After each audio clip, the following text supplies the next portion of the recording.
Champion. Y'all know who's next to us. Skip Bayless, of course. And from Philly, Stephen A. Smith. What's good, fellas?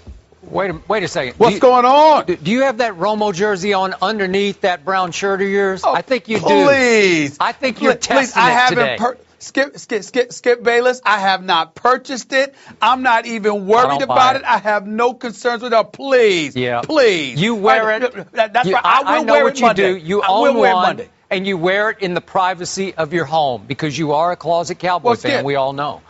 Skip, you keep forgetting. My birthday is Tuesday, my man. Seattle's not going to ruin my birthday week. It's not going to ruin my birthday week. It's not going to happen. It's not going to. I'm perfectly fine. I'm not worried about a thing. All right. Not worried about a thing. We'll talk more about that game in a little bit. We got a big show today. Could Adrian Peterson be re-arrested? The guys react to what the Vikings running back did while waiting for his trial on a felony child abuse charge. And did Georgia running back and Heisman hopeful Todd Gurley deserve to be suspended indefinitely? The guys weigh in on that. But first, did last night change Skip's opinion on Andrew Luck? The Colts quarterback had his league-leading fifth 300-yard passing game this season, tossing for 370 yards and 3 touchdowns, as well as 1 pick in Indy's 33-28 win in Houston last night. T.Y. Hilton had 223 receiving yards, 1 shy of the Colts franchise record. Here's Luck. We knew we had to get off to a fast start, which thankfully we did. We managed to weather a storm, and what a great job by the defense pulling it out at the end. I think you saw some big games by T.Y. Hilton, Reg, a bunch of guys. What a great job the O-line did, and to get this victory on the road versus the Texans, who are a darn good football team and a darn good defense, is huge. Well, Luck's a darn good quarterback. Skip, though, how impressed are you with Luck's performance last night? Stephen A. Smith, I'm going to leave this up to you. Do you want me to give you the truth, or do you want me to do what most people do, which is just put Andrew Luck in the Hall of Fame already? Which you just tell me what. I want you to put Andrew Luck in the Hall of Fame already. Ha! You didn't expect that answer, did you? Go ahead and put him in the Hall of Fame already. Get it over. Okay, partially I will. Partially I will. Because you know what I saw last night? I saw a pretty typical Andrew Luck performance. Business as usual. He was typically Hall of Fame great, and he was typically shaky. I saw a lot of great, and then I saw a shocking amount of bad, all rolled into the same game, which is what I often see from one Andrew Luck. Now, early on, he was just crazy hot. He made 4 or 5 Hall of Fame bound throws, aided, of course, by the momentum that they were able to build by that successful onside kick that just flat out knocked the breath out of the home team and the home crowd. And I give it up to you, Stephen A. I mean, those were just breathtaking throws that he made. And then starting in the second quarter and continuing into the third and the fourth quarter, I saw Andrew Luck throw 4 or 5 balls that probably should have been intercepted. Only one of them was intercepted. One tip throw was intercepted. And obviously the play just before the J.J. Watt fumble return for a touchdown, Andrew Luck threw what should have been, if we could see that, a pick 6. He just threw it right into Tuggle's hands. It should have been taken back for a touchdown, dropped. How many times last night did we see Houston Texans putting their hands up on their foreheads like, how did I drop that interception?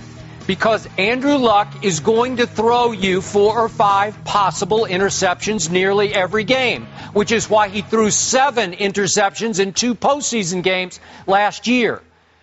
It's why he threw 2 interceptions to get the Baltimore Ravens at home last week.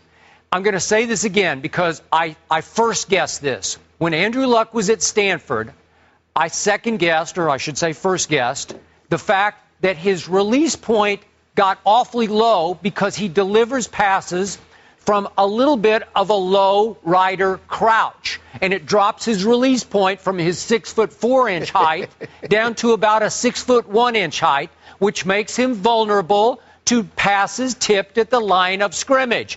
Obviously, the Houston Texans tip passes better than anybody. Crick was tipping them last night, and obviously J.J. Watt tips him just almost every game. But that can be an issue for an Andrew Luck, whose team got outscored in the second half last night, 14 to only 6 points for the visiting Colts, 14 to 6. They survived that game, obviously, only because In the fourth quarter alone, the Houston Texans missed a chip shot field goal from 37 yards, and they fumbled twice down the stretch. They virtually handed the game back to an Andrew Luck from Houston, Texas, who was a little lucky last night in the fourth quarter. Well, that's why his last name is Luck, Skip Bayless. Yeah, I think because so. He's not just I agree. Skilled, he has luck on his Bravo side. for you. He has luck on his side. But you know what? Last time I checked, all the great ones have luck on their side from time to time. We've never seen Peyton Manning, Tom Brady, Drew Brees, Aaron Rodgers throw passes that got tipped, throw passes that could have been intercepted. The stuff happens. You're talking about the stuff that happens over the process of a football game. But you just want to nitpick about Andrew Luck because you're an ultimate contrarian and you want to get on him all the time. You want to hate on him. That's all right. I'm sorry. Did I interrupt you? I did not interrupt you. You deserve Zip that. it. I'm talking. The fact of the matter is that you hate on Andrew Luck. You can't get enough of hating on Andrew Luck. The man threw 370 yards. He threw 3 touchdown passes. The 1 interception that he threw, as far as I'm concerned, I mean, stuff happens. That's what happens. You got J.J. Watt playing clearly like the defensive MVP to be. There is no question about that. Couple of fumble recoveries, 1 return for a touchdown, knocked down about 4 passes. How many quarterback hits did he have on? Look,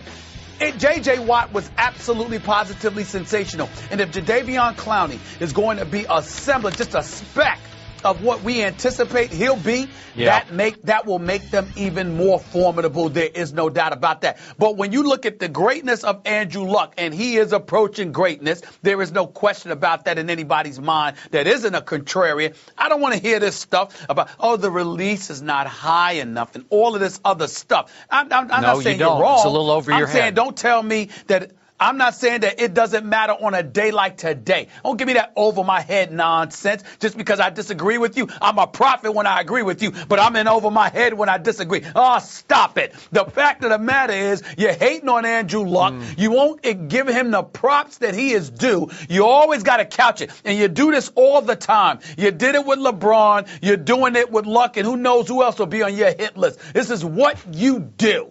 Get over it. Andrew Luck is the future of the NFL. So he's the future. You know what? You're right. You're right. I'm nitpicking. I'm going to sweep those 7 interceptions in 2 playoff games under the carpet. In fact, I'm going to take them out in the back in the woods behind ESPN. I'm just going to bury them in the woods because that's where they belong. Because no one should ever remember that he threw 7 interceptions in 2 playoff games. Not 6 or 5. He threw 3 in the first one and 4 at Foxborough. 7 interceptions, but let's forget about that. Let's call it off. Let's go back to Indy. Let's go ahead and put him in. I wanted him enshrined at halftime last night. I think they should have. And in fact, his first quarter was Hall of Fame worthy. So maybe they should have just gone ahead and done it. But you know what? I don't want to hear from you again. I don't want to hear he does not have a running game. 136 yards rushing from both of those backs last night was pretty effective against a pretty good Houston defense. So don't give me that. And don't give me I read these pieces. He has under average receiving. Baloney. T.Y. Hilton's as dangerous as anybody in the game. I never said that. Well, some people have. Don't put that on me. With Allen, with Hilton, with Wayne, don't tell me I haven't said that about his receiving corps. But let me tell you something else. I don't hear you bragging about Trent Richardson or Ahmad Bradshaw. You talk about their toughness. You talk about how they're Rough Riders, but you don't brag about them. Okay, you don't brag about them. I said it yesterday. I said this makes 4 straight games with 100-plus yards rushing between those 2 backs. And little big Ahmad Bradshaw, does he not run tough? I like Ahmad. Come on. Did he not do a lot for your Giants? What he did for your Giants, he's starting to do for this team. He's starting to make he's starting to do it.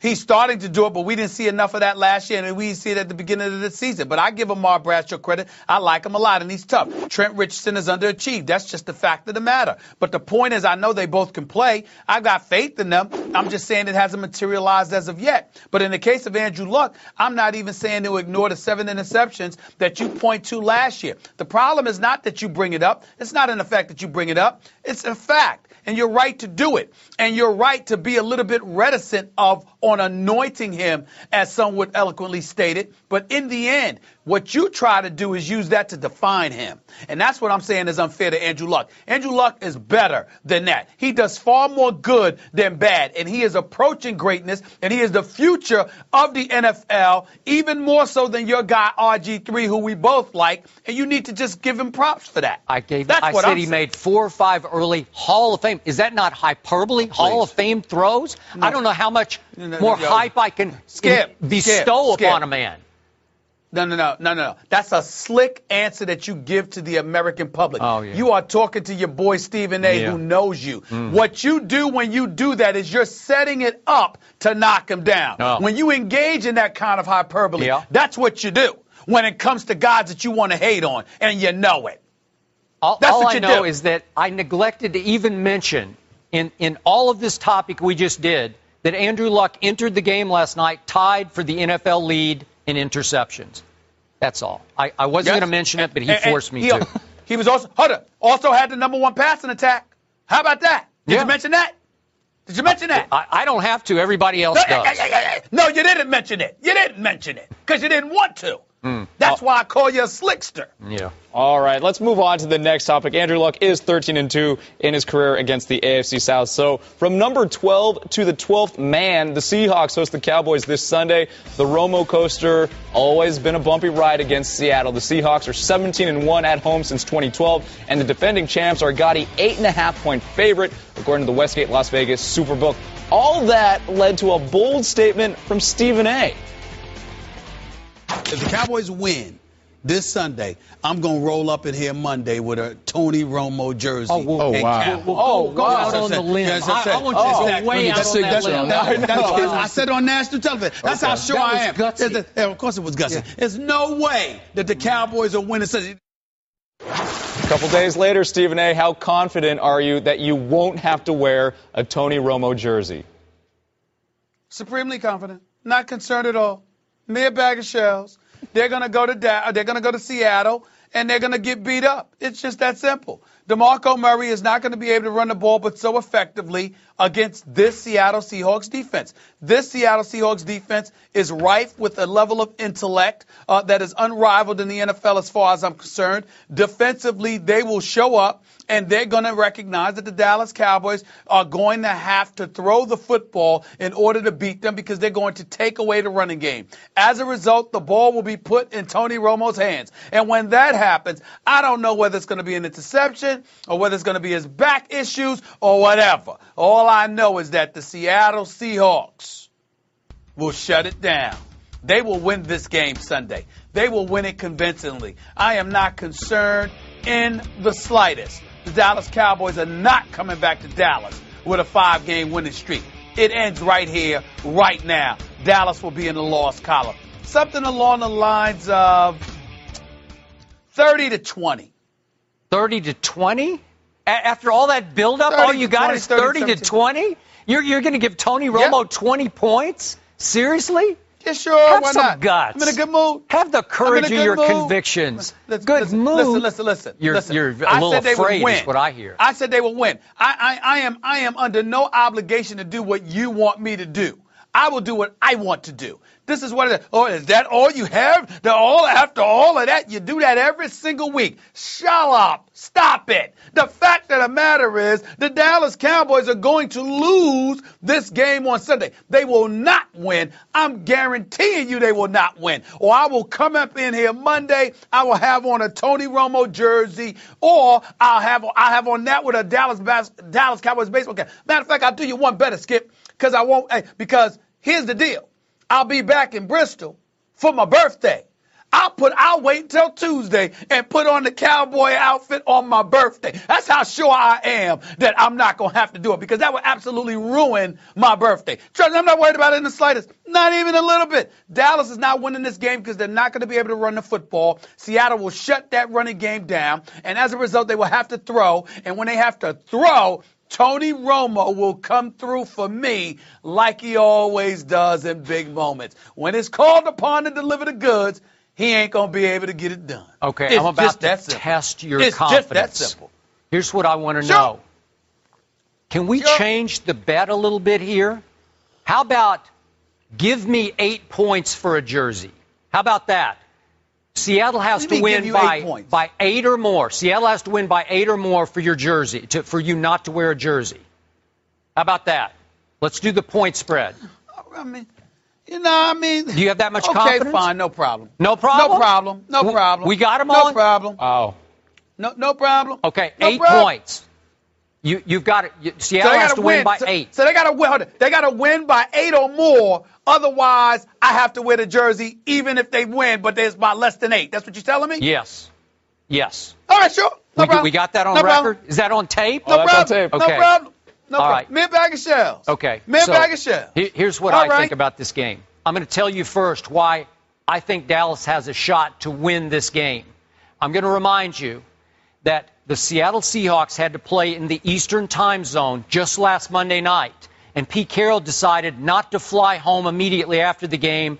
He let them sleep for a while in D.C. or in the neighborhood and then fly back on Tuesday, which obviously cost them their usual day off on Tuesday and made it a very short week to prepare for this game. Advantage Dallas. Remember, Dallas is playing with a ton of newfound confidence. And I think it is for real confidence. I don't think it is fraudulent.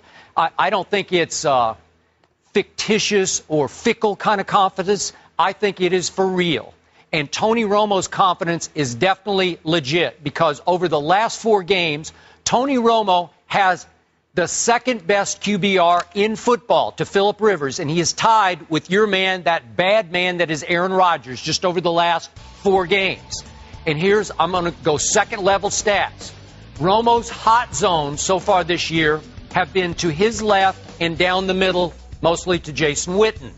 Obviously, Seattle is most vulnerable to the left and down the middle because you're throwing away from Richard Sherman. So down the left and middle, Tony Romo on passes of 15 or more yards is 14 out of 18 with 4 touchdowns. I think we'll see some more of that on Sunday. I do not think that Tony Romo will be the reason they lose this game, and I do think he can do some damage, maybe significant damage, to the Legion of Boom throwing down the middle to the tight end and to his left. Now, I'm with you about DeMarco. Do I think that he can get his average of 134 yards a game rushing? I do not. I'll be surprised if he gets half of his average at 67 yards rushing. But I think Romo will be able to score some points. I've got my points where your points are. I think Dallas could score 20 points, and that would be pretty good up there, even though it's a day game, which is a little easier than a night game. But what scares me is Seattle's offense. Bruce Carter, one of the most active linebackers for the Cowboys, is out yet another week with a quad injury. That scares me because this Dallas defense has been obviously much better than people thought, but I think it will be vulnerable to Marshawn beast moding, to Percy Harvin getting loose 2 or 3 times, and to Russell Wilson escaping from the pocket 2 or 3 times on some big runs, and he'll throw some darts, obviously, to Carson Baldwin for some big gains. So I think Seattle will score some points. I'm going to call it 27-20 Seattle. I said before the year that Dallas would lose this game. I'm not backing off. Dallas will win the NFC East, but this is the one that I circled as a loss. 27-20, and if they can bring home 27-20, that means Stephen A's birthday is ruined. That is true, Stephen A. Right? Thoughts? Whatever. Whatever. Right, that's fine. That's fine. See, the Legion of Boom will not let me down. Not this Sunday. Not this Sunday. They will get it done. That's what I'm predicting. 30-20, I stand by my prediction. That's what's going to happen. I gave you your 8 points. Stephen A. Smith. This is going to be laying the points. I know. This is impressive. Oh, I love this. I cannot wait. Texas prosecutors are looking to rearrest Adrian Peterson. The Vikings running back admitted he, quote, smoked a little weed while out on bond for a child abuse charge. Not taking illegal drugs are common terms to follow when out on bond. Reminder, Peterson is accused of injuring his 4-year-old son with a wooden switch. Stephen A. Smith, what do you make of Peterson admitting to smoking pot while out on bond? What do you think I make of it? What do you think I feel? Skip, you know how ticked off I get on this subject. These guys, I really don't know what to say. I just have to make sure that I maintain my cool and don't go off like I'm tempted to do. How many times have I said, stay off the weed? I keep saying it, Skip. Now, I understand the man is under duress. And I suppose and I surmise that marijuana has some kind of calming effect. The man is obviously under stress and duress, considering the fact that you've got child abuse charges going up against you. You can end up serving up to 2 years in prison if convicted and found guilty, of course. Your football career, at least for the moment, has been taken away from you, although you've been allowed to keep your $11 million salary. I get it, Skip. I understand. But it is beyond comprehension that obviously, smoking some weed would violate laws. You know that while out on bond, it's not something that you're supposed to be doing. You know, as an NFL player, you're also not allowed to do it because clearly, if you're willing to do it under these circumstances, one would argue you were probably doing it while you were eligible to play and while you were playing. And so, again, I just don't know what to, Skip. Good Lord, thank the good Lord I am on FCC airwaves. I thank the good Lord. It's hard to take, man. I don't understand it. I don't understand how these dudes put themselves in this situation. I truly, truly, truly do not understand it. That's the kindest way I can put it. I think to go any further than that, Skip, I might lose it. I ain't gonna lie. Okay. I'm just not gonna lie to you. Well, let me pick up the ball and try to not run with it, but walk with it. This is inexplicably mind-blowing to me. I don't begin to understand what I read last night about what happened. I do know Adrian a little bit. He can be a little bit of a weird dude, Stephen A. Sometimes he can be almost naively honest, if you will. So my first thought last night, just trying to give him the first break that I could give him, was it possible, I asked myself, that Adrian Peterson was making a joke about doing a little weed to the tester the way some people used to make jokes, unfortunately for them, as they put their bag on the conveyor belt at airport security. Oh, I got a bomb in here. Ha, ha, ha, ha. Yeah, and now you're arrested. Well, was he making a joke? Well, surely he wouldn't joke about that. I don't know the result of the test. It has not been made public. So I assume the proof is going to be in the pudding. Will it show that he did a little weed? And then the next question I asked you, Stephen A., was he asking for a favor from the tester? This is a tester from an independent agency that is hired by the court. And was he basically trying to say, hey, I'm Adrian Peterson, give me a little break here? I don't know. Would he try that? Would he be that naive to try that with a veteran tester? I don't know. And then finally, he's hired one of the best in the business in Rusty Hardin. And I don't know what he's doing of late. Remember the 11-point response that he posted on Twitter, 3 or 4 days ago, to the allegations against him about his charity? And it almost seemed like he had gotten a little professional help on it, some advice about how to craft it, because it was very well crafted. But did Rusty Hardin like that he's got a jury trial hanging over his head now? It's coming right down the tracks. Do you want to be posting those things on Twitter before you have your day in court? I don't think it's that wise, but that's just me. So what is he doing? I don't know what he's thinking. Do you have any? Can you explain any of what I just posed as questions? Yes, I can. I can only guess and surmise, but it makes sense to me as I think about what your point is, Skip. I've met Adrian Peterson once. It was a few months ago, actually, for an ESPN event. I was there. I do find him to be a little bit weird in terms of his honesty and whatever. Yep. I like the guy. I do too. I'm rooting for the guy. I hope that he's able to get past this. That I mean it on that level. Okay. Having said all of that, Skip Bayless, these are some very serious charges against him. I think he's an individual that is obviously his defense is pointing to how he was raised, how he was punished, and how it's something that's all he knew, and that, in some states it's relatively acceptable, right, although there are lines that you simply cannot cross. Right. And so he's going through a little battle here, because on one hand, he understands the uproar because we all must protect children. On the other hand, he's sitting there saying, I'm a father. This is my son. This is my child. I just disciplined him. I've never had any kind of criminal record or anything like that. This is the first time I find myself in this situation. And then every time you turn around, whether it's with this charity or with something else, people are trying to bring other things out about him to sort of build a case against him in the court of public opinion. And I'm imagining that if you're the individual in that predicament, you're surmising that this stuff could work to your detriment in terms of a trial, because nobody believes that the jury never reads the news or never watches the news or never notices anything about the defendant in question. Nobody's trying to hear that, like you're secluded and you're in hibernation and nobody knows what's going on with you. Nobody has any feelings about you other than the case at hand. Any defendant that I've ever seen, that I've ever known, is always concerned about what outside things could potentially impact a juror. So I think that if you're Adrian Peterson, you're looking at it from that perspective, and you're sort of trying to stop the bleeding per se, but he's forgetting that making $11 million, you could afford one of the best. Some would argue you have the best.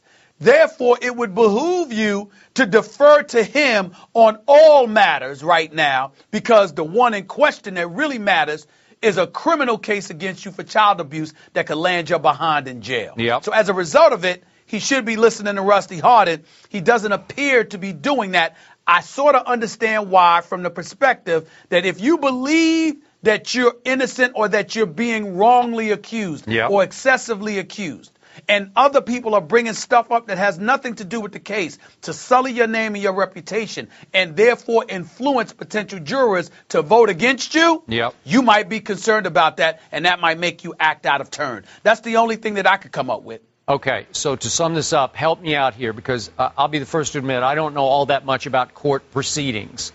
But from listening to our legal analysts, I'm pretty sure that if in fact Adrian Peterson smoked a little weed while he was on bail before this jury trial that he wants, that they're seeking, that won't be part of that jury trial. That shouldn't influence the case one way or the other. But yet, in this day and age, bombarded by media everywhere, how do you even find the jurors who weren't influenced by this? Won't they hear it? I mean, how can you find 12 jurors who didn't hear that he smoked marijuana or said he smoked marijuana while he was out on bail? Skip, it's almost tantamount to somebody, a lawyer, saying something in court, and then the opposing attorney objects, and the judge says, disregard that remark. Well, if the jurors already heard it, I mean, you can tell them to disregard it, right? But are they really going to disregard it? In the case of Adrian Peterson, no, smoking some weed has nothing to do with this particular child abuse case against him. Right. The problem is it does speak to potential lawlessness. It does. It does speak to your unwillingness to abide by rules and regulations, and to be prone to doing your own thing. In the eyes of a potential juror, if they look at you that way, that could potentially influence them, and that's where we have a problem. Yeah, that's where we have a problem. I think we can safely conclude this did not help Adrian Peterson's case in any way, shape, or form. Not at all. Thank you. Very stupid. Very stupid. From a football perspective, is his Vikings career over? I don't know. They've been speaking lately, reopening the door. Mike Zimmer has spoken lately about maybe cracking the window, that if all goes well, Adrian Peterson could be back later this year. This clouds that situation. And I don't know his track record with PEDs, if he was already in the program. I have no idea. So it could. Neither do I. Yeah. But I will say this. If what's hanging over his head is the child abuse case and ultimately he's exonerated, the Vikings will take him back. And because the city of Minnesota, you got a lot of people in there. Like I said, on my radio show every day on Sirius XM, Mad Dog Sports Radio, people call up. Yeah. And there are people that are against him. And then there are people that's saying, look, he's a parent. He might have went too far, but we're making too much of this. So if you have people who feel that way, chances are the folks in Minnesota are going to give him a pass on it so long as the judge and so long as the court system does the same. I think if that happens, I think he goes back to Minnesota. Right. Kerry, I misspoke on, I didn't mean his track record on PEDs. I meant on recreational drugs, the other drugs. Peterson's trial tentatively set to begin December 1st. Did Georgia running back Todd Gurley pull a Johnny Manziel? The leading Heisman contender was suspended indefinitely as the school investigates an alleged NCAA rules violation. According to our Darren Ravel, James Spence Authentication has confirmed at least 500 Gurley signed items with certificates of authenticity. Stephen A., what's your reaction to the Gurley suspension? There is no question that there is an extreme level of stupidity and foolishness that was involved in his decision to do this. There is no doubt about that. It's against the rules. You know this. You knew this even more so because of the Johnny Manziel situation. And to do it, obviously, he was wrong. There's no excuse for being that stupid, and there's no other way to slice it. However, Skip, I find it very, very difficult beyond acknowledging his foolishness and his stupidity in this matter. I find it very, very difficult to believe or to feel that it should be something that's so punishable because, again, we talk about the hypocrisy of institutions and the NCAA as a whole, even though the university is the one that suspended him here, not the NCAA. You're talking about an institution that has every right to sell his name, his likeness, his imagery, and profit off of it. But God forbid if he tries to do the same. Now, you're going to have those who argue rules are rules, and I get that part. You're also going to have those who argue he's under a scholarship, he's getting paid education, books, a meal, so be it. I don't look at things that way. I think that there's a life that you live, and there's a life that's incredibly compromised when you're broke and when you're struggling. And if you're charging $8 to $25 for autographs, then obviously somewhere along the line, you need that money. And if you need that money and everybody around you is making money off your name, but you don't, you find that flagrant level of hypocrisy pretty hard to stomach. And I think that's what was going on here. So, again, I understand that letter of the law is letter of the law. He's wrong, and there's punishment that needs to be accorded. I just have a real big-time problem that punishment is always leveled against these student athletes who are devoid of any kind of representation whatsoever. And this belief that people have where you sign on a dotted line to go to school and to have a scholarship, etc., you don't really have a choice. When you're growing up, you're disenfranchised. You don't have a pot to what in. When that kind of stuff is your circumstance, and you're finding different ways to make money, and this is the way you do it because other people around you are allowed to do it, I just don't see it being that big of a problem. But that's just to me. It's me too. Thank you for everything you just said. I am so with you on every emotional level of what you just expressed. And I know it's straight from your heart. And I agree with you about the hypocrisy of this thing called the NCAA. And I believe all these kids should have the ability to sign all the items they want to sign for whatever pittance that they're going to get, because this is a pittance. Let's just keep this in perspective. Let's do the high-end numbers here, thanks to our Darren Ravel. If, in fact, Todd Gurley signed, he's guessing 500-plus items, ranging from $8 to $25. Let's go to the top. Let's say he signed 500 for $25 a piece. That's $12,500. And again, if he has no means, he has no pocket money or very little, that would seem like a whole lot of money right now to a Todd Gurley, who Mel Kiper projects will be a top 10 pick. He's got him at right now 9 on his latest big board. I'm pretty sure he's going to be a top 10 pick. So you tell me, next year, the $12,500 will seem like pocket change. I'm guessing, as long as he stays relatively healthy. That's something we'll talk about in just a moment here. But I'm going to put it in the perspective of, just remember, a year ago, as the season was starting, Johnny Manziel was accused of signing for several dealers. This is just one dealer in question here. And it came down to Texas A&M having to negotiate with the NCAA for whatever punishment Johnny would suffer. And I can tell you for a fact, some close to Johnny Manziel thought he would be gone for his last year at school before he went to the draft. He'd just have to sit out the year and then go into the NFL draft. Do you remember what happened?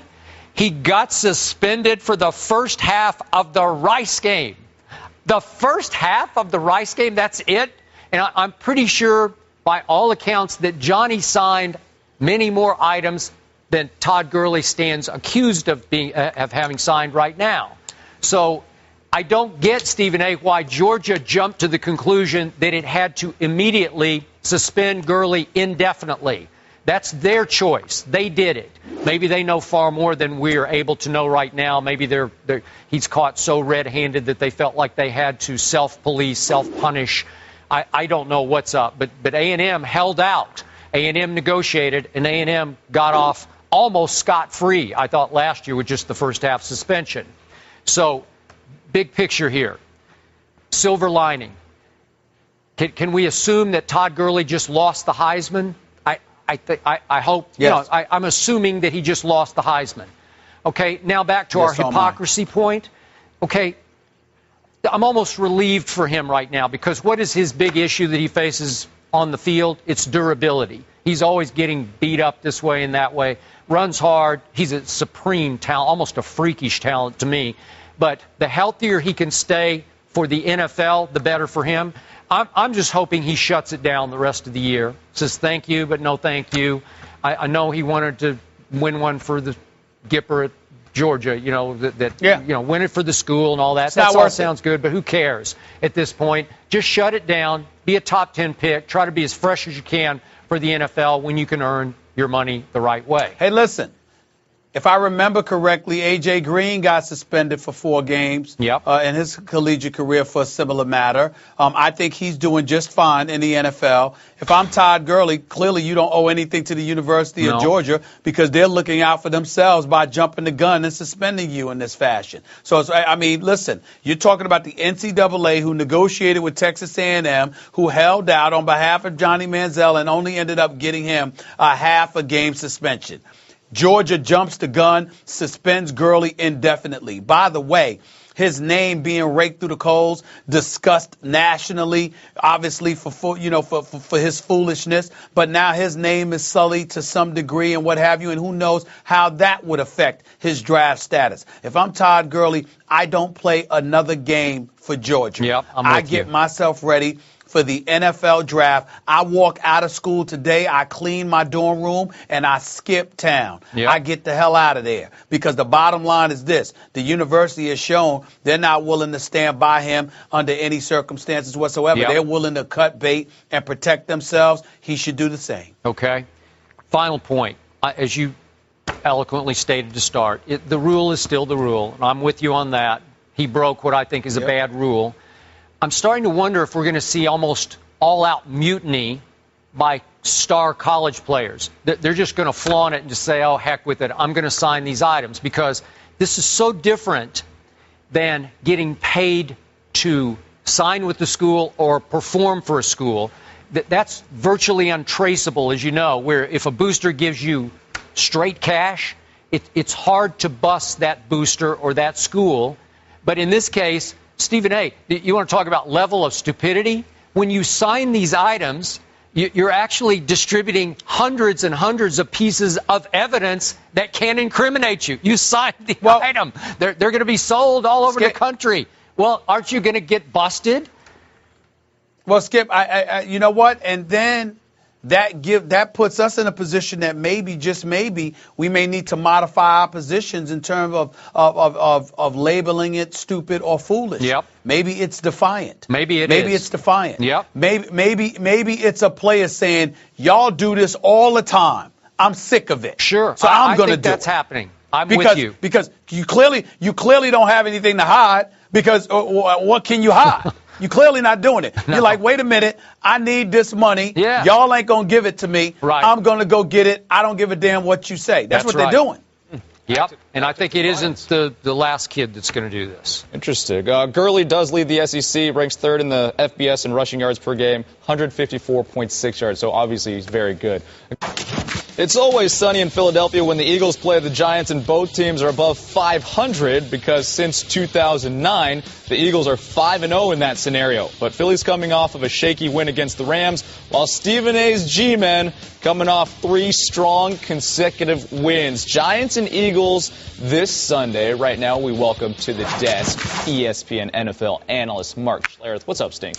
How are you guys, man? It's good to be here. We just smarted up this desk a little bit. With your Did we? Yep. Well, thank you. I appreciate that. We classed it up a little What's bit. up, big boy? What's going on, my friend? I'm on your Giants bandwagon, brother. I'm on it. Yeah. On the bad one. All right, Stephen A., you do the honors. Let's talk about the G-men. Who's going to win? You know what? I think the Eagles are going to lose this week. I think that they've been playing with fire a little bit. I think they're still trying to shore up that offensive line. Their secondary is still suspect to me. They've been giving up key plays in key pivotal moments. I don't like the way St. Louis almost came back and beat them. I think too many games have been far more interesting than they should have been. And I think there's been some inconsistency with their offense because of their offensive line. LaShawn McCoy is a shade of himself. It's just a shade of himself. We know Shady McCoy is more big time than this. And the fact is, him with Darren Sproles, they haven't been able to do much with that running game because of some offensive woes. Lane Johnson's coming back, so I think that's going to buffer the offensive line a little bit. But I'll give him a week to get under his, get his feet under him and what have you, and do what he's capable of doing, and for that offensive line to improve. But I think the way that the Giants have been flowing as of late, particularly with Cruz, with Randall, and now Beckham coming back, with Eli Manning having some weapons, adapting even more so to McAdoo schemes as the offensive coordinator. I think we're seeing also Rashad Jennings doing well for them. The fact that you've got guys that you've been able to have some semblance of a running attack combined with your passing attack, and the defense, Skip, you said it on many occasions this year already, is far better than giving credit for. I think they go into Philadelphia, and I think they win a game of this magnitude. I'm going to pick the Giants to win this game 26-21. Now, timeout before Mark goes. I have to ask you, does this mean you're backing off your preseason pick that the Eagles win the NFC East? No, it does not. It does not mean that. It just means that I think that the Giants are up and coming. They're going to make it very, very interesting. But I think the Eagles lose on the same week and the Cowboys do. Okay. What do you think? All right, Sting. All right, let me give you a couple of points. Okay, let me give you Philadelphia, why I think the Philadelphia Eagles offense has struggled. Okay, first and foremost, and Stephen A. is correct, offensive line, they've got issues there. They've had a bunch of injuries. They've shuffled a bunch of players around. And they are a kind of a sideline-to-sideline running team, letting Shady McCoy do his thing, break guys down, and they're a man scheme on the offensive line. So they'll block you up, man. It's more position blocking than coming off the football and letting Shady McCoy do his thing. They've allowed too much penetration with the guys that are in there. They've gotten beat up a little bit on the line of scrimmage. They haven't gotten to the second level to give Shady McCoy that opportunity to break people down and get there. And then the last thing about the Philadelphia Eagles that's really hurt their running game, no Deshaun Jackson. Deshaun Jackson's a guy, from a speed standpoint, that stretches a team vertically. And so safeties have to be deep over the top because they're so afraid of him. Guess what's happening now? They're not afraid of getting beat deep vertically anymore.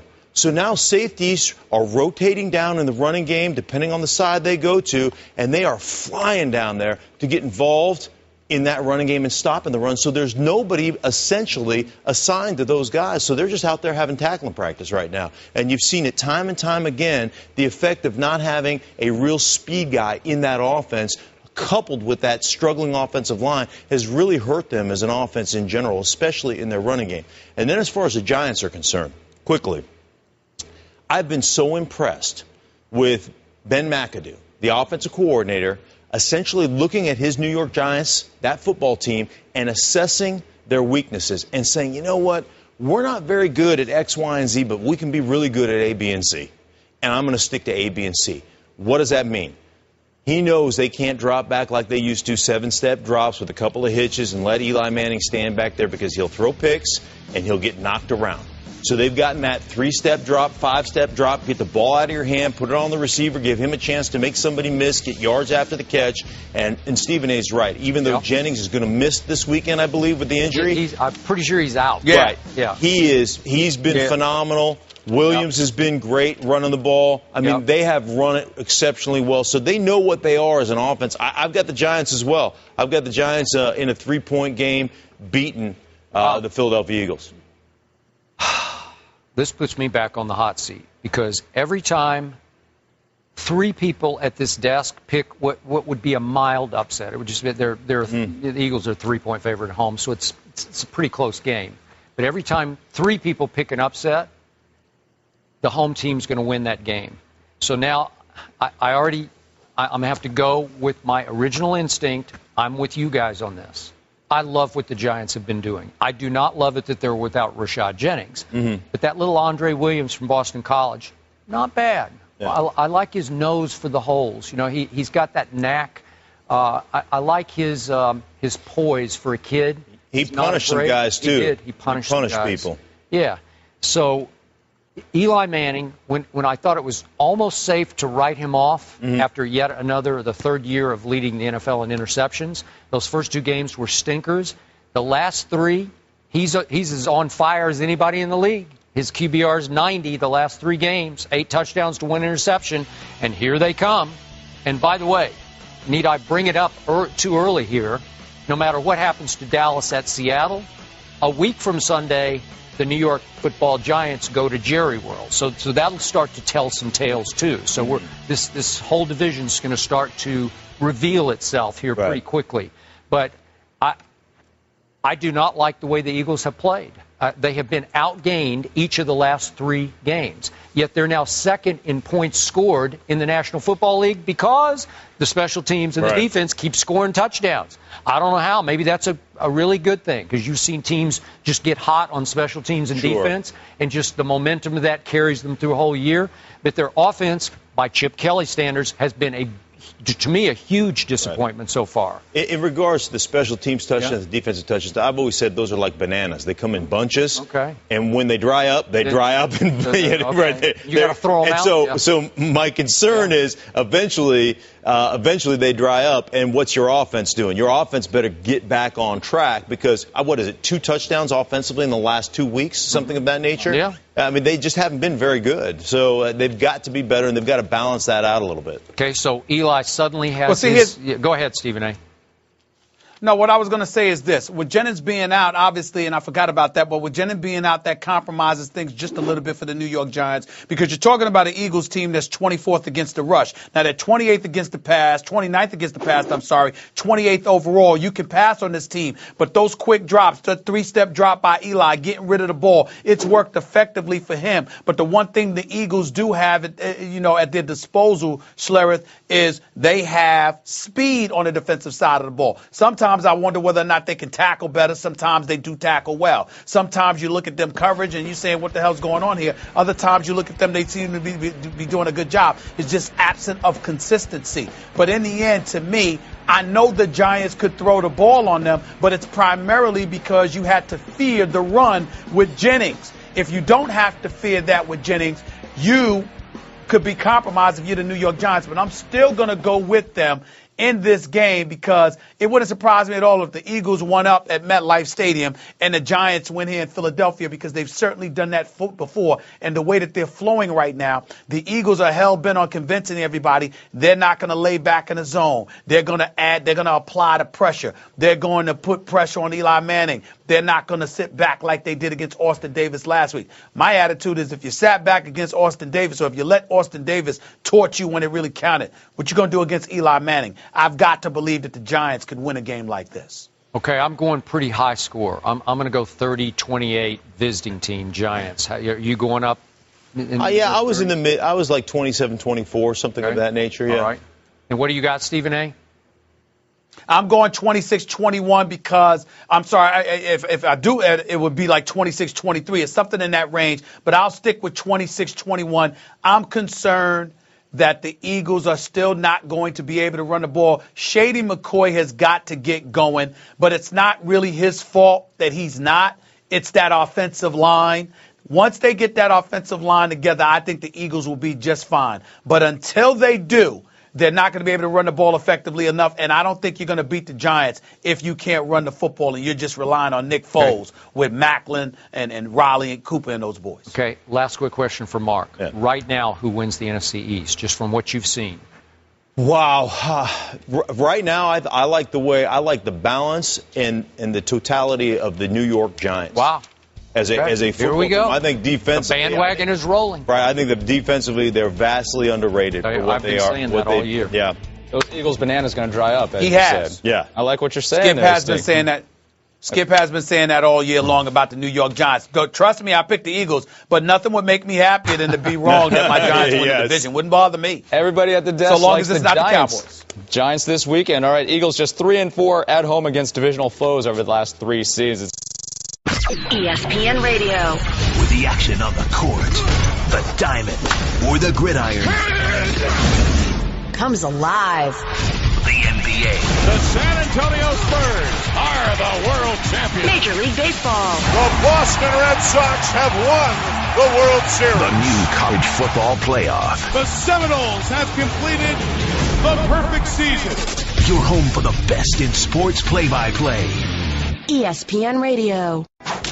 It was almost 8 years ago. You know the play. Sorry, Skip. Tony Romo fumbling the snap on a 19-yard field goal would have given the Cowboys the win over the Seahawks in the 2006 playoffs. The Romo coaster always entertaining against the Seahawks. Dallas, as we mentioned, 8.5-point dog this Sunday.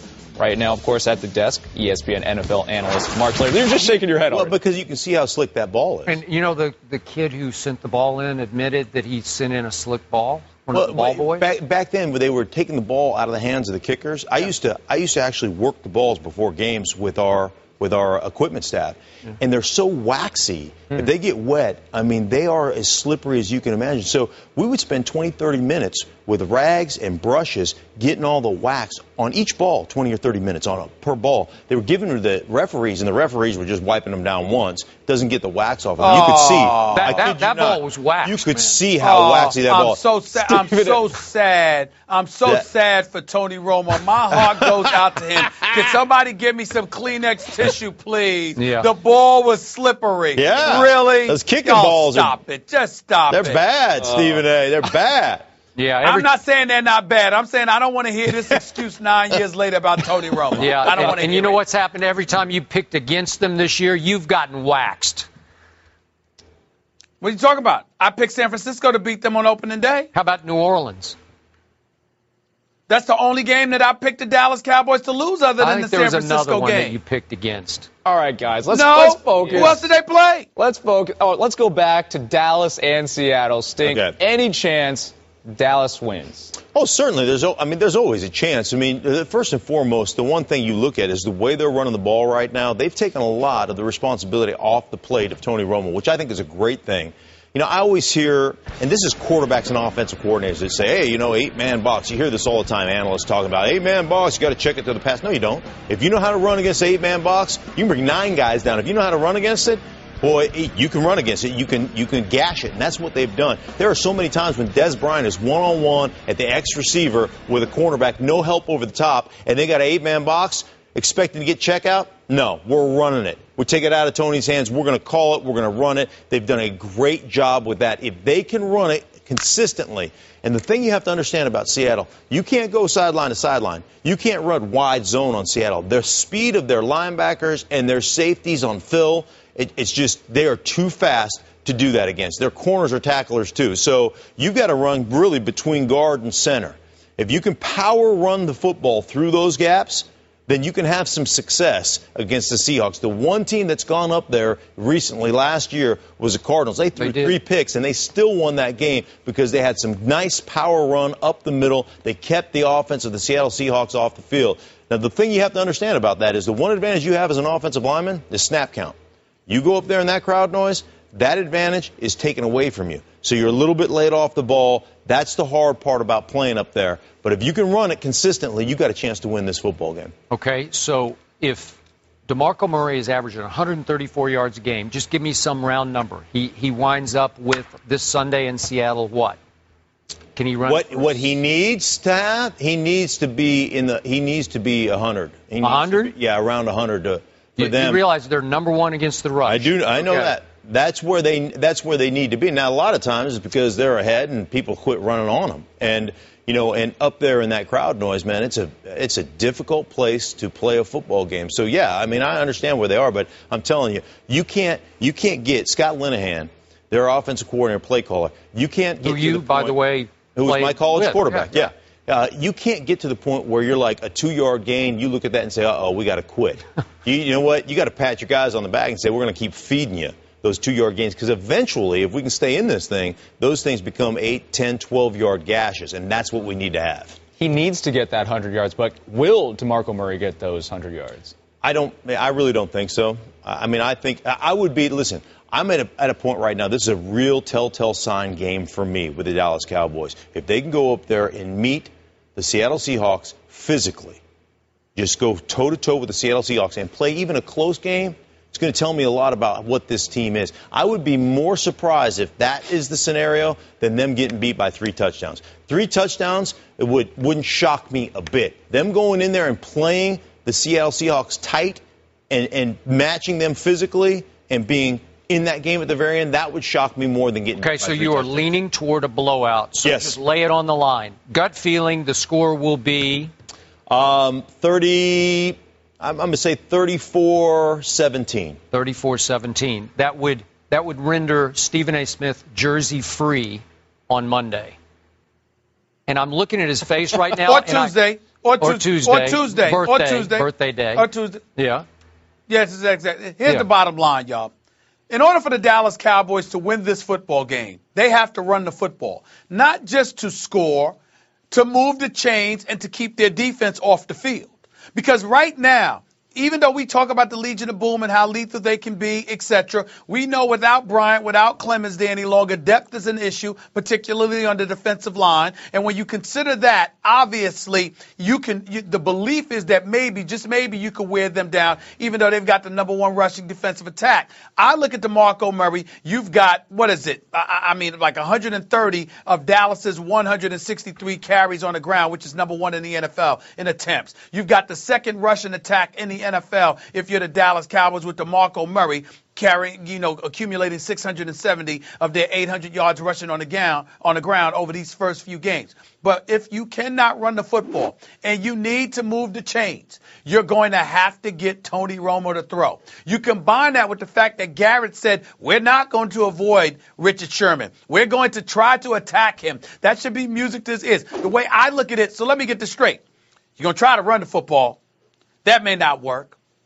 Then you're going to throw the football. That's Romo. That definitely ain't going to work. Then you're going to turn around, not only going to throw the football, you're going to attack Richard Sherman. I don't expect that to work. And oh, by the way, we're going to see your defense on the field more against this team than practically any other team, because their defense is going to be capable of stopping your offense from moving the chains. So we're going to find out whether Dallas's improved defense is indeed a fluke, because DeMarco Murray has been saving them by running the football effectively, or we're going to find whether or not they're legit. And, it's going to happen to be against a guy in Russell Wilson, who some of us believe to be an MVP candidate because of the poise and the experience and just the way he quarterbacks the Seattle Seahawks team. I don't know about y'all, but let me tell you something right now. I'm not worried about the Dallas Cowboys this weekend in the slightest. The Dallas Cowboys will lose this game. They will cover that 8-point spread, and I won't have to sit there and contaminate myself, my body, or my suits, which are custom tailored, by the way, by putting a Tony Romo jersey over it. Ain't happening. You look really good in that jersey. Really, really good. So let me ask you this, because we opened the show with you predicting Seattle 30, Dallas 20. And so I dared you, and I actually talked you into giving me 8 points for the jersey. Yeah, I did. And now you made a request, and I granted. I'm here for you. I'm here for you. And I know you so well. I'm starting to hear a little doubt creep into your voice, just a little bit of doubt. So I want you to up your score. You need to go to Mark's score. You need to go to 34-17 if you have any guts. No. Because you realize. Don't give me that guts nonsense. Okay. I'm not trying to hear that from you. The Dallas Cowboys could be down 30-13. The game could be decided. And then, oh, by the way, they just score some meaningless touchdown in the last few seconds. And then Skip says, well, they covered. No, you're not doing that. I gave you 30-20. I gave you your 8 points. Be quiet and be happy with that. The defense of the Dallas Cowboys, we've talked a lot about their lack of talent. But I tell you, Rolando McClain, comeback player of the year right now. Guy has played exceptionally well.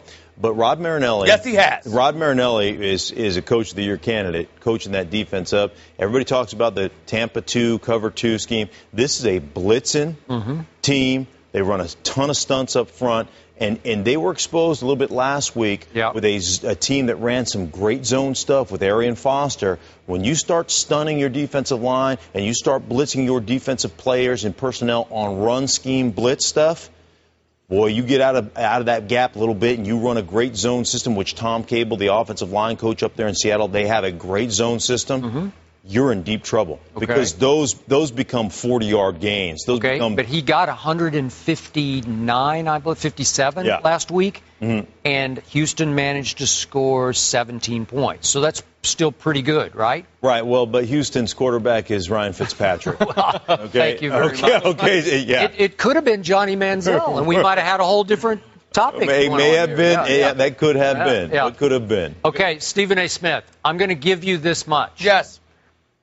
Obviously, if my man Tony Romo stinks it up in Seattle, even remotely the way he did early in the game 2 years ago, and I have not quite recovered yet from that game, I will give you this. It will break wide open, and you will have no sweat through the second half of this game. This is the play. If I could show what happened in 2012 in the first quarter of this game, this is what cannot happen this Sunday. Oh, we missed the first of it there. There it is. Yeah. Threw it right to Brandon Browner, who went 20 yards the other way. Let me explain the context of that throw. Dallas had fumbled the opening kickoff and handed them 3 points. Then on their first possession, they got their punt blocked for a touchdown, and it was 10-0. They get the ball back, and they drive beautifully down to Seattle's 24-yard line. And I'm sitting on my couch saying, thank you very much. They're going to get back into this game 10-7. And on 2nd and 10 from the 24, Romo looks to his right, and then I have no idea what ran through his head. Nothing, I guess. And he looked back to his left blindly and flung it right to Brandon Browner, who went the other way. And that was virtually the game. That was the second game of that 2012 year, and that was the first time I sat back and said, uh-oh, Seattle's got something going, because they hit Dallas right in the mouth that game. They physically beat them up. Dallas must have had 8 drops in that game because the receivers were scared to death of what was becoming the Legion of Boom. Well, that cannot happen this time. I don't think it will happen this time. I don't think Tony Romo will be the reason they lose this game. I believe he will do some damage, as he did. He threw for 251 with I think it was 8 drops that day in 2012. I think he can throw for 250-ish again and do some damage to his left and down the middle, where he's best at, where they are most vulnerable, because you can't throw usually to the right against them. But Tony this year has been red hot in the zones to his left and down the middle. Stephen A., it's your birthday coming up. This is a one-sided bet. If Dallas can't pull it off, should you win something? No. You didn't need to prompt him on that. Okay. No. Listen. I don't even need to consider. I don't want to torture Skip like that, because I love Ernestine, his lady, and I'm not going to do that to him. Listen, I'll take it'll be a one-sided bet, because I'm not concerned at all about losing. Not even a little bit. And allow me to say, not even a little bit. This man, who's my friend, I believe he communicates with Ernestine more than I do. And I'm okay with that, because she loves her some Stephen A. Well, she loves me. Yeah, I know. She loves me. Who doesn't love them some Stephen A? Hey, listen, Stink. I mean, my mama, my sisters, they love Skip. So why can't his lady love me? She can. I'm just saying. You're a lovable fella. It's okay. I got to get love from somewhere. Yeah. I got to get love from somewhere. Okay, so this is I got to drive home my final point. Right. Seattle 27, Dallas 20. Stephen A. wears the jersey. Bam. Book it. There it is. Book it. Stink's going to join us a little later, so we're going to take a quick break from us and then come back, stroll over here. Isn't that right? Yeah? Hey, I'm here. I'm here. You're back and call. All right, sounds good. Welcome anytime, my man. Welcome anytime. Well, Mississippi State is looking to win 3 straight games against AP top 10 opponents for the first time in school history when they host number 2 Auburn this Saturday. Right now, we welcome to the desk the Oracle, Robert Smith. Back to being the Oracle. Is he not? Well, see, you moved to being the Oracle. Mississippi State. I had it for about an hour. Yeah. It was a good hour. Yeah. Mississippi State, Auburn. Who's going to win? What's up, big time? Yeah. Stephen A., good to see you, my man. You too, buddy. Yeah, I'm gonna go with Auburn in this one. I'm shocked. I'm not shocked. Here's the thing. Mississippi State, I'm impressed. I mean, Dak Prescott, a year ago, it was his first start against a big-time school when he went against Auburn. An impressive performance, the run, the pass threat. Obviously, he's a great dual-threat quarterback. He's my leader. Went to the wire last year. Absolutely, but he's my leader for the Heisman right now. Yep. But this is the thing for Auburn for me. Nick Marshall, we talk about the offense, know that they struggled a bit on the road against Kansas State up there in Manhattan. But this is the thing for me. Defensively, Auburn is a completely different animal than anything that Mississippi State has faced. It's a different defense than they faced a year ago. Ellis Johnson, the defensive coordinator, in there in his second year, rotating like 9 guys along that defensive line. Gabe Wright and all these guys along that defense.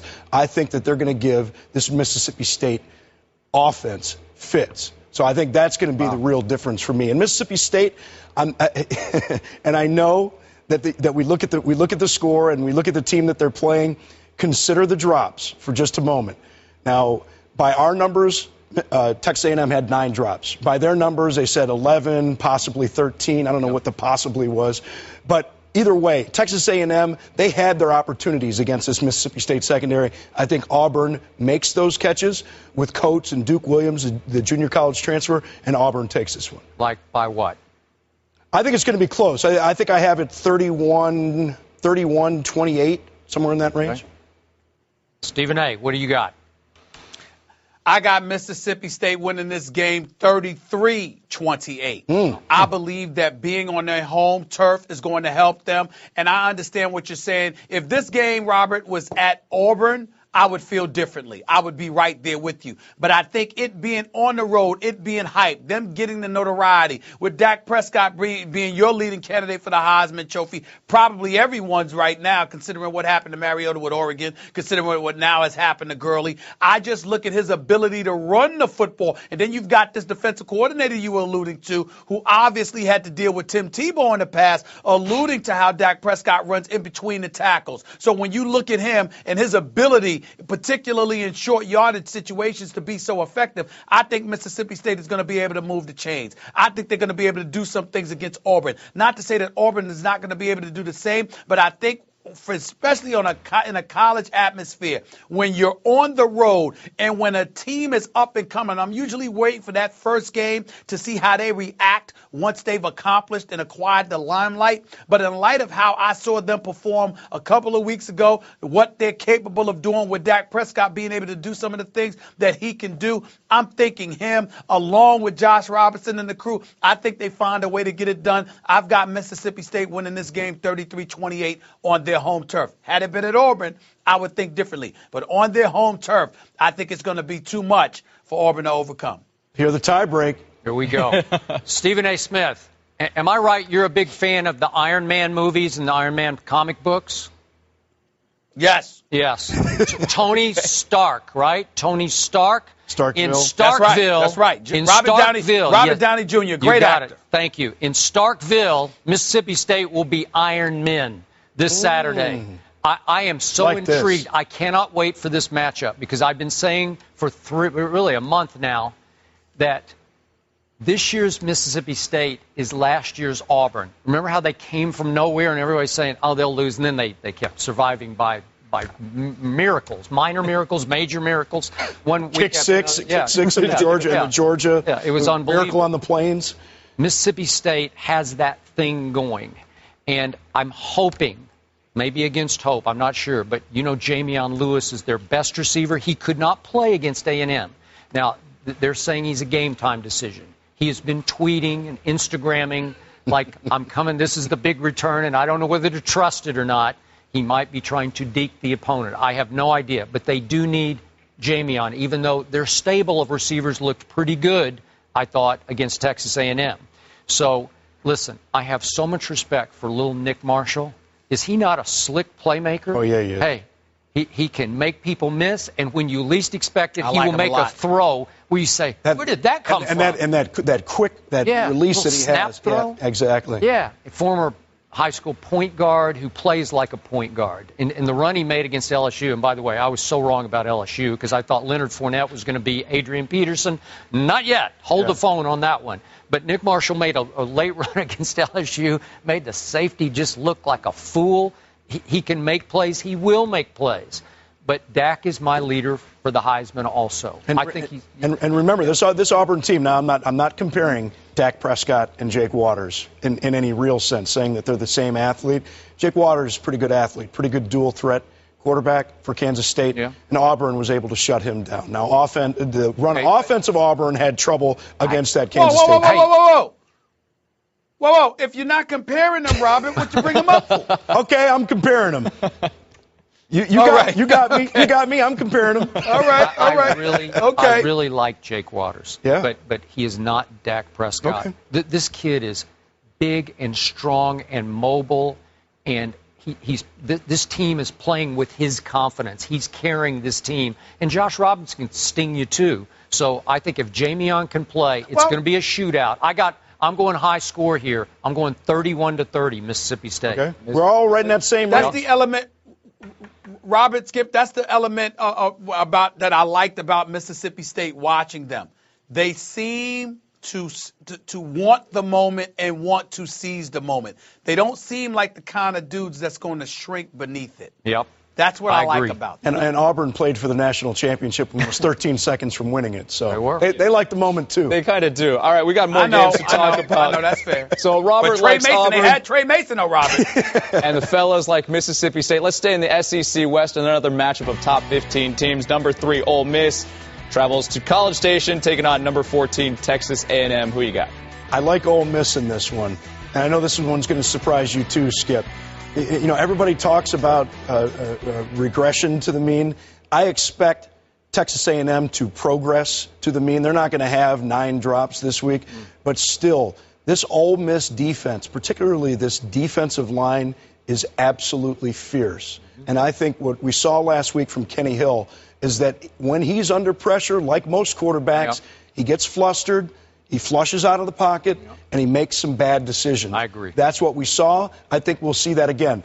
Bo Wallace, he's going to go the other way, I believe. He's going to be one of those regress to the mean kind of guys. Although he threw 18 for 31, so the numbers weren't great, but the fourth quarter performance really against Alabama was pretty good. Yep. Some of those throws weren't really contested. Yep. They weren't, you know, the Alabama defense this year is a shadow of what we've seen before. But I think that they will still have enough to beat A&M, even on the road, because they're going to get on a short field, and that's where Bo Wallace flourished last week. It'll happen again this week. Stephen A. Bottom line is simple for me. I agree with you. I think Ole Miss wins this game, although it's going to be on the road, because I have absolutely no faith whatsoever in Texas A&M's defense. I don't think they can stop anybody. As much as I love Kevin Sumlin, and I think he's one hell of a coach, this is the second year in a row we're talking about how awful his defense is, and I think that's a problem. When you look at Bo Wallace, you know what he can do, but you've got a decent running game with Walton. Then you look at their receivers. I'm just looking at the numbers here with Treadwell, Core, Sanders, and I'm saying, look, man, there are bunch of targets. They use about 3 or 4 different targets from the receiving position. I'm just looking at Ole Miss right now, and I'm saying what you said about that front seven, it's legitimate. To me, Robert, of course, Texas A&M is going to find a way to put up some points, but at the same time, when it comes to somebody stopping somebody, what's the chances of Ole Miss neutralizing Texas A&M's offense, at least on a few possessions? The chances are very, very good. What's the chances of Texas A&M stopping anybody? Slim to none. That's just the way I look at it. I see Ole Miss winning a game like this. I'd say something along the lines of 31-23. Okay, I'm with both of you on this. Ole Miss's defense is allowing 10 points a game, which is second best in the country. That is legit. And it's too legit for Kenny Hill at this stage of his development. And I agree with you. He's going to have a hard time. He did have some drops. He also threw some mystery balls at Mississippi State. He's not consistent enough yet. And I got this one 28-20 visiting team at A&M. No fear of the letdown. The guys all like Ole Miss. Another top 10 matchup, number 9 TCU and number 5 Baylor. Who do you got? Well, first of all, Skip, this one's got to be a bit of a surprise for you. The biggest game in the state of Texas on the weekend of the Red River rivalry is not the Red River rivalry. That's a painful thought and true. I like TCU in this game. I am not convinced. You know, we saw this same thing with Baylor a year ago. Everybody at the beginning of the year was talking about Art Briles. This offense has been great. But what about this defense for Baylor? It's been tremendous. And then they play Kansas State, and then you get a little bit worried. And then they play Texas Tech, and you start getting real worried. And then they played Oklahoma State, and it was like, okay, it's the same Baylor defense. And then in the bowl game, I'm still hearing this from UCF fans. I'm still hearing it. I'm hearing about picking Baylor with 35 confidence points in Bowl Mania. And I said the only reason I picked 35 confidence points is because I can't pick 70 confidence points. I took Baylor big in that one. Disappointed for the same reason that this game is going to cost, or that it's going to cost them in this game. That defense, bunch of new starters, not convinced. Jamal Palmer, one of their best defensive players, is out of this game.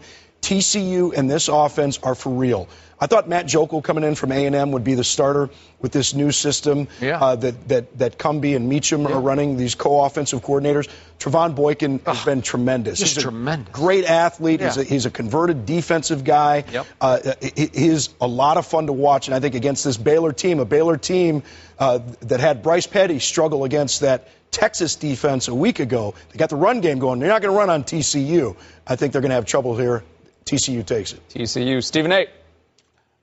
I agree with them. I don't think Baylor's going to run on TCU. I love their upset over Oklahoma last week. Boykin, to me, is the real deal. I don't think Baylor's going to be able to neutralize him as well because he can throw and he can run it. We're going to see what he does. Ultimately, I just need to see more of Baylor. Haven't seen much of them over the years, only 2 or 3 times. I'm just not a believer in this team. I think when the big moment arrives, they're not going to, and that's just the way I look at it. TCU showed me something last week. I predicted they were going to beat Oklahoma because I saw something in them, and I think they're legit, and I think they go to Baylor, and I think they knock off Baylor on the road this time as well.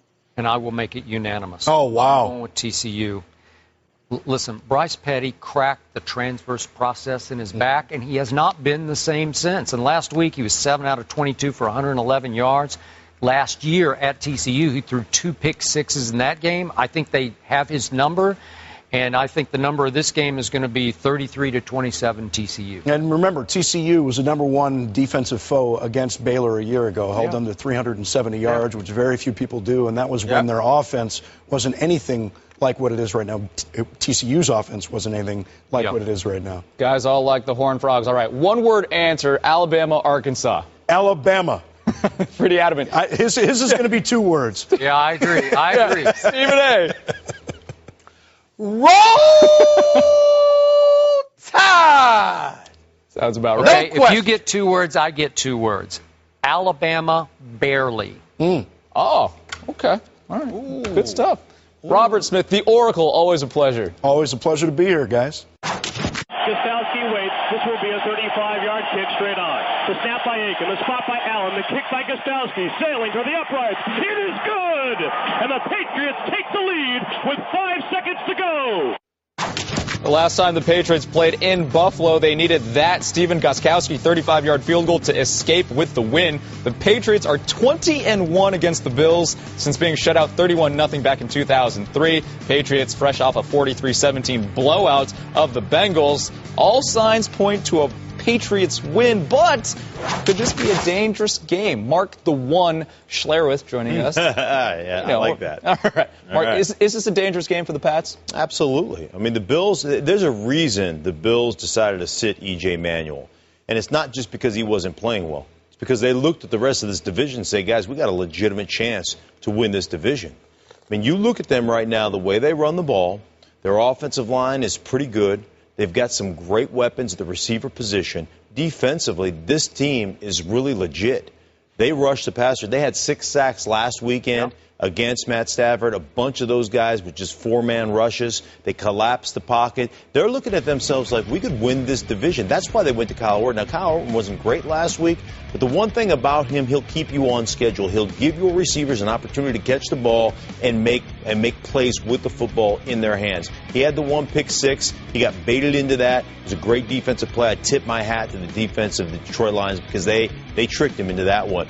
But the bottom line is he's going to make good decisions. He's going to keep them in ball games. He won't lose ball games for them. And they are stout up front where New England has really struggled. Yeah, this is a tough game for the Patriots. But you're still going to go? I'm still going to go with the Patriots. You know what I like about what the Patriots have done?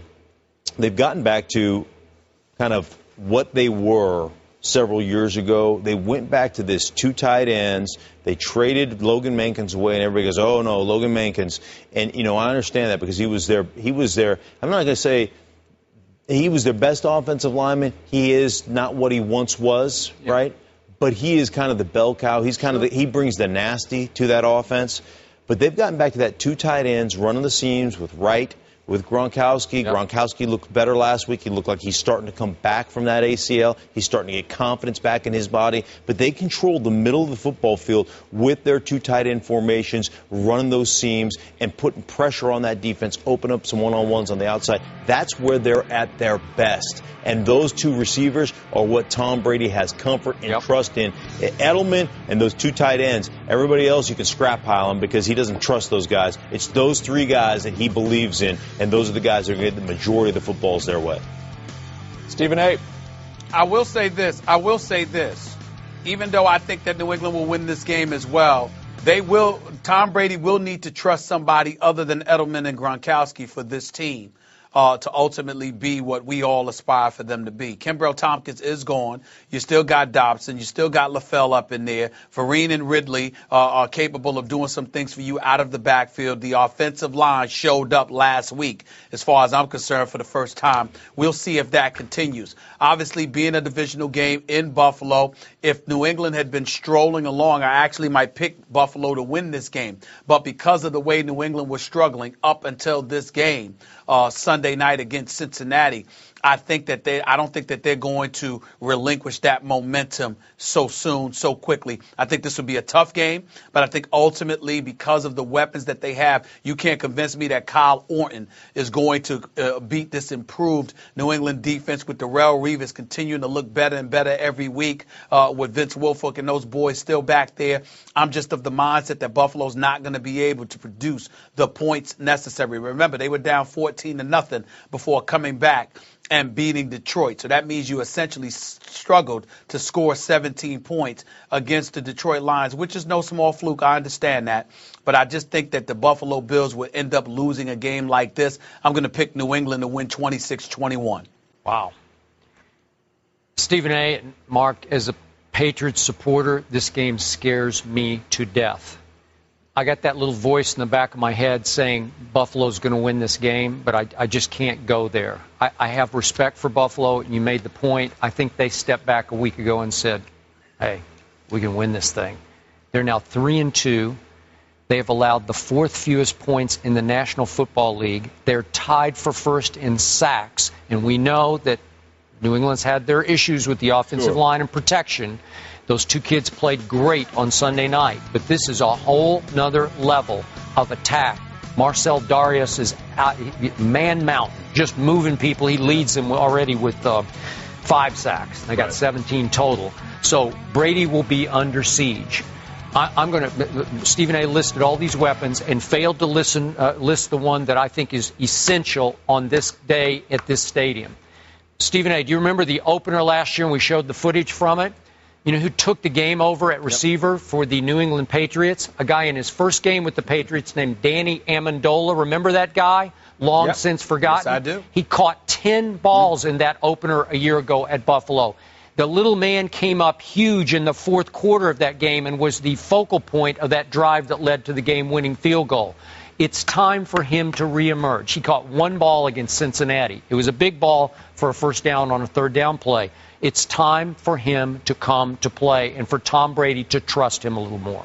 Well, that would be nice, but I think every time they go to him, he gets dinged, he gets hurt, he gets, So, yeah. I mean, I think they always say of all the abilities you have as a football player, the number one ability is availability, right? You got to be there. And the problem with Danny Amendola is he hasn't been there, so there's not that trust factor. You haven't worked with him through practice as much as you have with the other guys. He trusts Edelman. But to your point about the Bills' defense, and Marcel Darius has been great. They get a great edge presence. Williams has played really well. Hughes on the other side played really well. And they get such a crush. They make people step up, and then Marcel Darius is just, collapsing the pocket. So they've been great. Kyle Williams is a great player on the inside. He is. That's been injured and missed last week, but he's a great player on the inside. I'm not sure there's a better D-line. I'm telling you that they don't have to create pressure through scheme, through blitz. They can just line up forward and say, we're going to get to you. So they do a fabulous job, and you're right. New England looked good last week, but remember, they jumped right out to a lead, and then they dictated the pace of that game. When they're behind, will that offensive line stand up? I don't know the answer to that. We'll see. Well, I'm going to reverse the score with which Buffalo won at Detroit. I'm going to go New England 17-14 at Buffalo. Okay. And I'm going to have one eye closed the whole game. Right. Everyone agrees it's a potential dangerous trap game, but everyone likes the Patriots. The one, Mark Schlereth. Thank you. Thank you as always, my friend. That's my pleasure. All right, it's final takes time. The American League Championship Series starts tonight. Who wins the series, Royals or Orioles? Stephen A.